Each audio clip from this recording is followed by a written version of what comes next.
जब इलेक्शन हो रहा था, मैं किसी और राज्य के बारे में बोलूं ना बोलूं, सबको मालूम है, जो लोग हमको यहाँ से देख रहे हैं ये सबको मालूम है किस तरह से कैंपेन चल रहा था। मैं मेरी ओडिशा के बारे में बोलूंगी, किस तरह से कैंपेन चल रहा था जब इलेक्शन हो रहा था, कैसा झूठा कैंपेन चल रहा था, कैसा जुमला कैंपेन चल रहा था। मैं ये कहना चाहती हूँ, क्योंकि जब मैं मेरे सभापति नवीन पटनायक जी को अच्छी तरह से जानती हूँ, मैं क्या सारी भारतवर्ष जानते हैं वो किस तरह का इंसान है, वो कैसे सेंसिटिव इंसान है, वो कैसे हम्बल इंसान है, किस तरह से।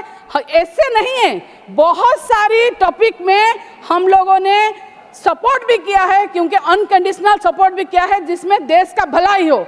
मगर अगर देखा जाए क्या हुआ, जब निर्वाचन हुआ, जब कैंपेन शुरू हुआ, तो फिर उनका तबीयत को लेके मुझे बोलना नहीं चाहिए। माननीय प्रधानमंत्री जी अपनी गरिमा भी भूल गए। वो बोले नवीन पटनायक जी का तबीयत ठीक नहीं है, वो बंदी बना के जैसे रखा हुआ है। हम लोग अगर सरकार को आएंगे तो नवीन पटनायक जी का हेल्थ का चेकअप करेंगे और एक कमेटी बनाएंगे और नवीन पटनायक को उसमें वो कमेटी जाके नवीन पटनायक जी का तर्जमा करेगा।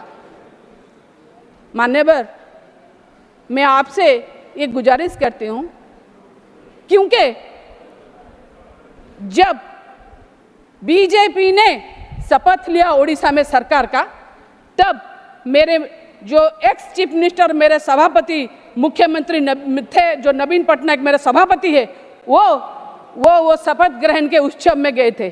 पता तो चल गया होगा मान्यवर जी को कि वो ठीक है कि नहीं है। तो फिर ये क्या था, ये झूठ क्या था?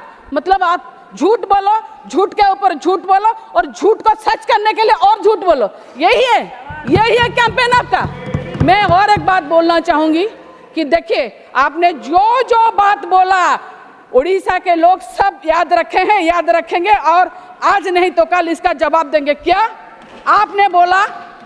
रत्न भंडार, हमारे जो जगन्नाथ जी का रत्न भंडार है, वो रत्न भंडार का चाबी तमिलनाडु ने तमिलनाडु ले लिया। मगर अगर देखा जाए, जो हमारे आद्य सेवक गजपति महाराज जी है, वो क्या बोले? चाबी सही सलामत है। फिर क्या हुआ? आप क्यों ऐसे बोले? तमिलनाडु चला गया। इसके लिए आपको माफी मांगना चाहिए। ये इलेक्शन के लिए, प्रचार के लिए कुछ भी ना बोलिए। और फिर आपने वादा किया रत्न भंडार को आएंगे तो 6 दिन में 8 दिन में खुलवा देंगे। आपको तो आए हुए बहुत दिन हो गया, रत्न भंडार तो खुला नहीं, रत्न भंडार तो खुला नहीं। क्या ये भी एक जुमला था? ये भी एक जुमला था। और एक बात है, आपने बोला जब हम सरकार में आएंगे 4 द्वार, पूरी के 4 द्वार होते हैं, 4 द्वार खोल देंगे। आपने 4 द्वार खोल भी दिया, मगर उसके बाद क्या हुआ? फिर आपने जो 4 द्वार खोला वहां पर स्टैम्पेड हुआ, फिर इतना आनाकानी हुआ, इतना लॉ एंड ऑर्डर सिचुएशन हुआ। उसके कारण चलते आपने 3 द्वार में एग्जिट करने के लिए छोड़ा और 1 द्वार में एंट्री करने के लिए छोड़ा। ये कहाँ का बात हुआ? हमारे ओडिया में बोलते हैं जथा पूर्वम तथा परम। आपके नजर में वो 4 द्वार खुला, मगर सच में देखा जाए तो 1 द्वार खुला। मैं खबर पछर सत्यता जानिबाकू आम चैनल को लाइक, सब्सक्राइब और शेयर करंतु।